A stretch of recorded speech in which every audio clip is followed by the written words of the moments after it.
Hi, I am on my first hike of the spring season on Block Island. When I say hike, I mean off the beaten path. So I'm up on the Enchanted Forest, and here's my favorite tree. And she is still pretty bare, but at the very top, I see the beginning of some buds and some leaves trying to unfold. But right now, she's such a majestic reminder that, we might not have it all together quite yet going into spring. Maybe we need a haircut. Maybe we haven't gotten any of our spring clothes out because one day it's warm and the next day it's cold. But she just continually sheds and loses branches. She's up on a hill, so she's affected by all the storms. And we had a lot of storms on the island this winter, and we still are having storms in the month of April. But her roots continue to reach out, and she continues to grow up majestically tall above all the other trees and basks in the sunlight and takes her time unfurling her branches. And I'm feeling the same way. I'm just taking my time and unfurling my branches. Welcome to the Island Lamb. I'm Diane, and this is episode 37. Spring has sprung. However, in New England, and especially on Block Island, it is still quite cold. And when we woke up this morning, it was only 40 degrees and the wind was blowing. And so it was probably only 35, 36 degrees Fahrenheit with the wind chill. And that's okay, because I hope you enjoyed my opening video, that walk up on the Enchanted Forest. And truly, every time I hike that trail and I sit or spend time with that tree, I have a little epiphany. And I talked about it in the video, which is we just have to take our time and move into spring at a slow pace. And my husband and I were both saying this morning, it feels like April has been going on forever and ever. And it's what we need, I think. We're coming off of, especially for us, we're coming off of a winter where we traveled, a winter where we lost my uncle. And I think I'm just starting to get back into my groove. Excuse me. So what does that mean, getting back into my groove? Well, I finally finished my Fern sweater, and it's a perfect day to wear it because it's chilly, and I'm showing you some photos. It's gorgeous. Now, I've only steam blocked it so that I could wear it today, but I'm going to give it a good soak and let that mohair open up. But it is a fabulous pattern. If you're thinking about making this, I do recommend it. This is a Knitting for Olive design. It's called the Fern Pullover. The pattern suggested that you use Knitting for Olive mohair and Knitting for Olive merino. And I could find the mohair at my local yarn shop, but I couldn't find their merino, so I went with Moondrake, and I've been very happy with Moondrake. It is a superwash merino, but with the mohair, I think it's gorgeous. The color is gorgeous. I mean, I can just picture, I could put that up inside my jacket. The mohair is soft. And so anybody who's really interested in hearing more about this, my previous episode, and I think another one before that, I really got into the pattern. I talked a little bit about the designers, and so I would recommend that. However, a follower did ask me about if I would weigh in on mohair in general. The differences between maybe some of this fingering weight mohair that's out there. And we're hearing a lot more designers are using a combination of mohair and merino, or maybe a fingering weight and a strand of mohair. And so, yes, I have some opinions here, because I've used three different manufacturers, or three different yarn companies' mohair. The first one I'm going to talk about is the Southampton by Valley Yarns. Now, if you recall, Valley Yarns is Webb's, that big yarn company that's in Northampton, Massachusetts. They have a warehouse, they have a retail shop, and they have a very wonderful online shopping website. And this, I'm going to put my glasses on now. This Valley yarn is called Southampton. It's a 72% mohair and a 28% mulberry silk. It is right now $9.99 a skein, and it is discountable. So for any of you who have used Webs, you know about their great discount program. And if you haven't tried Webs, if you buy a certain amount, and I think it's up to $60, you get 20% off. And I think if you go up to 120 maybe, or maybe 100, you get 25% off. So, and right now they're having a big sale that's going to end in a couple of days. And if you live in the area, in May, they have a tent sale in Northampton. So it's very affordable. It is 230 yards on a skein, and it's 25 gram balls, and it has the silk core and the mohair. So I have a skein that's already open, and I just want to show you. Now, of course, if you have a problem with mohair against your skin, you could always look at a Surrey alpaca alternative. I don't have that problem, and I'm telling you, the only other time I ever used mohair with another yarn was when I made my ranunculus. This is only the second time, and I'm thinking about another project. So I'm going to continue with the Valley yarn. So here is, again, one of their yarns. It's, one of their mohairs. This one, I'm thinking about pairing it with Valley yarn, Northfield. And I might make another ranunculus or another pattern I'm thinking about, which I'll talk about in a second. So I've had great luck. The second mohair that I experienced was the La Bien-Aimée, and let's see, what does Amy call it? She just calls it mohair silk. This is 70% mohair, 30% silk. It is $41 a ball, but it has 547 yards on it. Beautiful sheen. Maybe not quite as fluffy as, let's take a look at the two strands side by side. Though, you know, I think it's very similar. I think the Valley might be a tad fluffier, but you know, that may just be that one little section, but, and I made a little, a scarf with this, and soft, beautiful, gorgeous, gorgeous colors. So fairly comparable if you look at the yardage versus the price. The third mohair is the Knitting for Olive that I used in this pattern.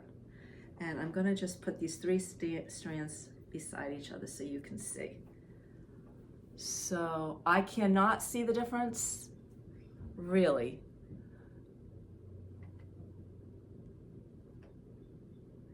I think the La Bien-Aimée might just be slightly thinner as far as fluff goes. And maybe the Knitting for Olive is the fluffiest of the three. That's the Knitting for Olive.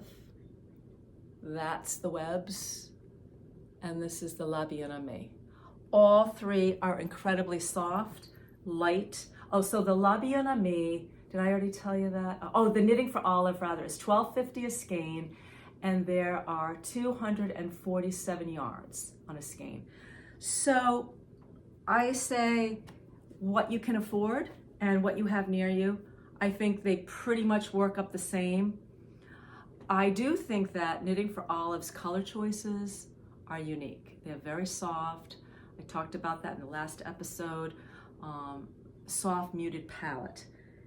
Webs has a great array. I wound the wrong color on here, but don't those two colors look pretty? They have a great array of colors, but you know, Webs, you never know. So if you see something and you like it, go ahead and put it in your cart and buy it, because it moves fast. The inventory at Webs moves fast. And the La Bien-Aimée, the sheen in the silk is just gorgeous. So I think all three are a beautiful choice. And I did a little touch test last night. And I could not really, and I ended up picking the Webs in the long run, but I really couldn't tell the difference, except that I do think the Knitting for Olive is fluffier, a little fluffier, maybe a little bit more mohair, long strands of mohair. So I'm so happy to have this completed. It was a labor of love. I showed you in the photos, it's got a nice long rib. It's got a long rib at the bottom. I can see this with, I have it on with jeans right now, and I photographed it with jeans, but I think with winter white slacks, with a skirt, it's just gonna be a staple in my closet next winter. What I haven't done is I haven't worked on the underarms, because the two eyelets came together. There's one in the middle that's a little big, and I'm just gonna close that up a little bit. So it's a winner.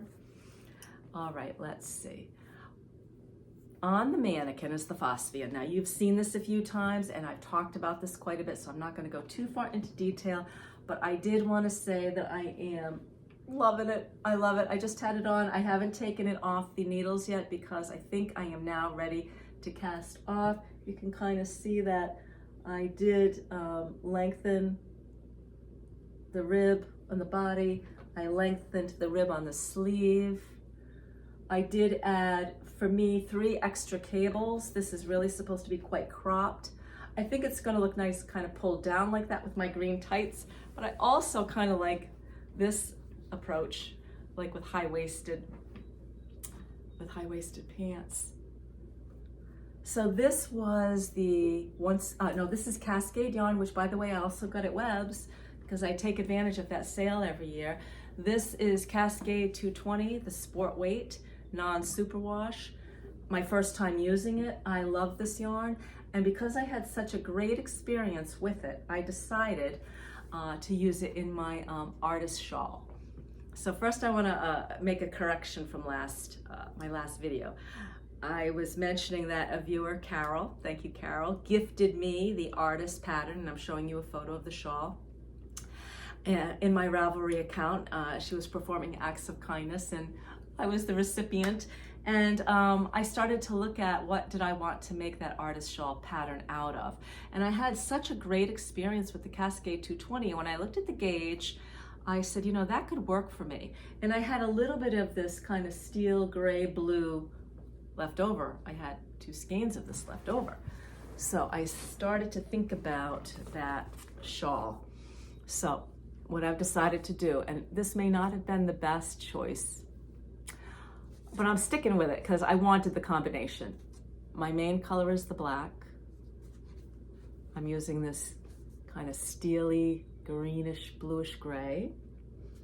I'm using this, which is a little warmer. This was more of a cool tone, and this is just a little bit, I think it goes nice with that. And then I'm going to introduce this gorgeous color, and I think this light blue is going to end up somewhere in there.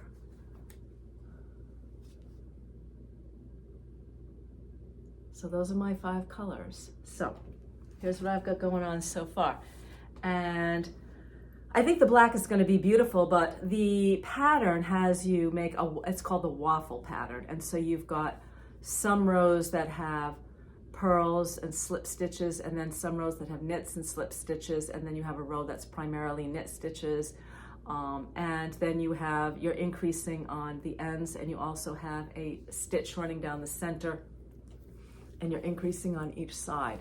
So I mean, I love this contrast. And you started with a little tab, you know, a tab, and then you're increasing, like I said, on each side of the center stitch every other row, and then each side of the ends every other row. And so I love the contrast. I think it's beautiful. You just have to really, if you're going to use such a dark color, you have to really pay attention, because it's easy to kind of lose track a little bit of, did I just do 2 pearls and a slip, or did I do 1 slip and a pearl? So I think it would be easier to see if it was in a lighter color.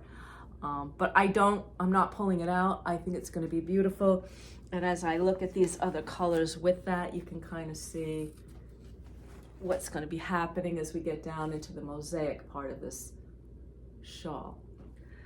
So that was one tip. And another tip is, as you move from the waffle into this corrugated rib, can you see that corrugated, beautiful corrugated rib? You're changing your needle size. Now I had to go up a needle size in general for this whole design. My gauge seemed a little snug, and I was losing stitches as I advanced. So I decided to rip it out. I went up a needle size. But you're going to go up another needle size per the pattern when you do the corrugated rib.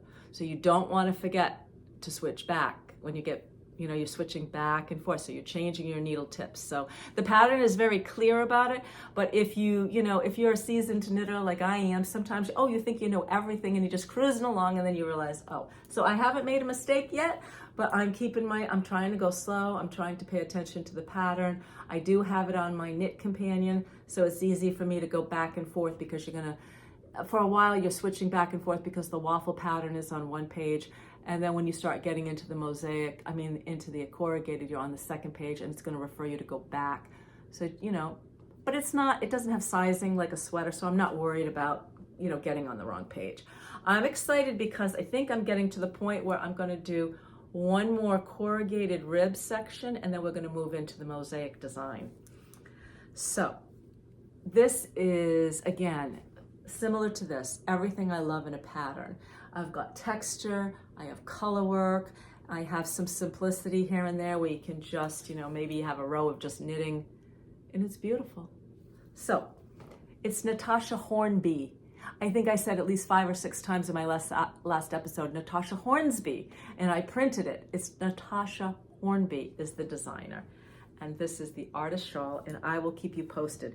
Now, I thought I was going to join the Cal, the Woolly Thistle Cal. I signed up for it, but I haven't even logged on to see what's going on because I'm just getting myself back together again. So I may take a peek at that this weekend and see if I can get more involved. I've never done a Cal except for the Stephen West knit along.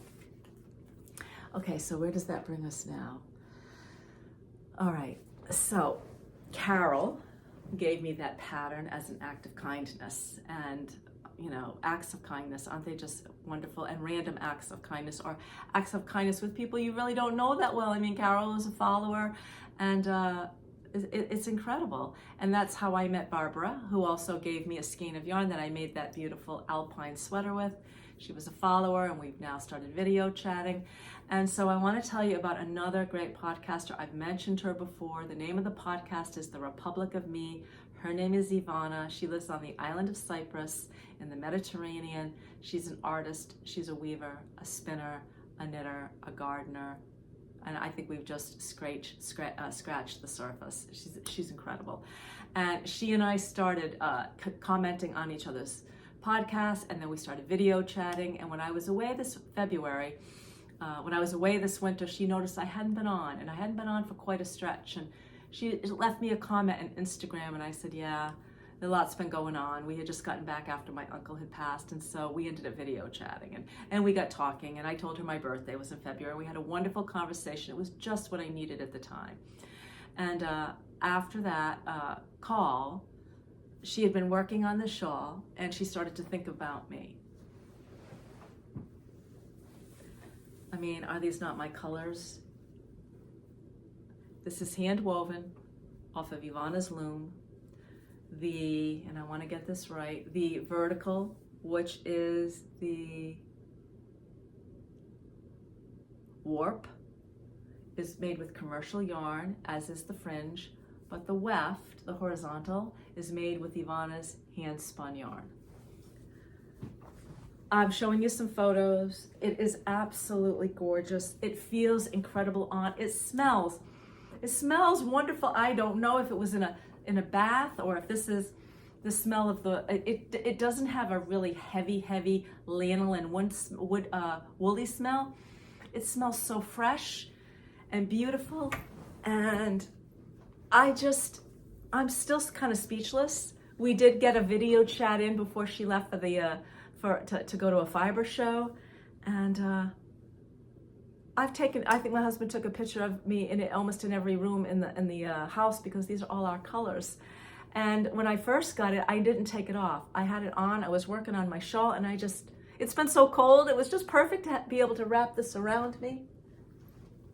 Ivana, thank you so much. This is an incredible gift, and I will wear it happily and think of you and think of that conversation we had in February that lifted my spirits. Okay, enough gushing. It's definitely gush worthy though. Okay, I wanted to talk to you about another podcaster that I've mentioned before, but I'm bringing her up again because I'm thinking about one of the projects she's working on. I'm thinking about knitting it. So she's Leslie of A Friend to Knit With. She's wonderful. She's in Pittsburgh, Pennsylvania. I love her aesthetic. I love her style. She also works in a clothing shop, so she's, you know, she knows how to put things together really well. And she was wearing a sweater that she struggled with a little bit, and she goes into it in her podcast, but it was only because, once again, seasoned knitters, we sometimes just think we know everything and we get going and then we maybe missed something. So she kind of talks us through that, which I love when someone has knit a sweater and they've worked out all the little bugs and then share that with us. So it's called the Violetta Sweater, and I'm gonna put some information at the bottom of the screen. So now I'll go back to the mohair, because I'm thinking for the Violetta, if I get a good gauge, I'm thinking of using that beautiful Southampton mohair and this gorgeous Northfield merino, which is actually 70% merino, 20% baby alpaca, and 10% silk. So I'm thinking about the Violetta, so we will see. Also, Leslie had on a gorgeous vest, and she bought the pattern and she bought the yarn when she was on a trip to Germany, and she managed to get the pattern translated, not for sale yet, but she was kind enough to photograph the English translation and put it on the show notes of one of her last episodes. So if you are interested in that, definitely check out Leslie. So I've been a little busy, and it's been good. It's been good to get busy again. It's been good to almost finish this project, to get this one's ready for a bath. And so the next thing I'm thinking about doing is washing in my lavender soak, washing my sweaters that I wore this winter. I definitely wore a lot of white. I wore the number 9. I wore my the other white when I made my cashmere. I can see a little something here and a little something on the cuff. So I got to give them a good soak. Take some of my spring clothes out of the cedar chest and start putting away my winter clothes, putting some lavender sachets in there, and leave a few pieces out because, like I said, it is still quite cool in this area, but I think it's going to warm up this winter. And going off for a baby shower this weekend, a family event, and so it's going to be nice to be with family. And so some of the things I just love about this time of year, again, it's slow. There's no real expectation yet. We're not summer entertaining. We don't have a lot of tourists on the island yet. We are getting a few extra boats here and there. And I haven't even gotten into my real spring cleaning yet. I need to get motivated to do that. And I think washing my sweaters and putting them away will help get out, you know, some of my summer shoes and put away my winter boots and some of my heavier clothes, and clean out the closet, a little dusting, a little vacuuming. We're gonna bring some soil back to the island and some mulch and start preparing the beds. My lilacs, the buds they're just ready to open. So maybe in the next episode, I'll have a beautiful vase of lilacs beside me, but the daffodils are still out there. The shad bloom, we've got this tree on the island called shad, and it's within another week or two, the whole island is going to look like it's covered in snowballs. This tree just has beautiful white blooms on it. So we're looking forward to all those little spring treats, and I am happy to be with you, and I hope you're enjoying this time of year and taking your time, unfurling your leaves, unfurling your branches at your own pace. Because once we get into summer, you know, that's a different, especially if you live in a resort town, the pace can be a little bit much. So this is a time that sometimes some people say, oh, you know, I just want it to be hot. I want to go to the beach, and they want to rush into that. But, you know, this is precious, these few weeks here. So enjoy, and I'll see you in a couple of weeks. Thank you. Bye-bye.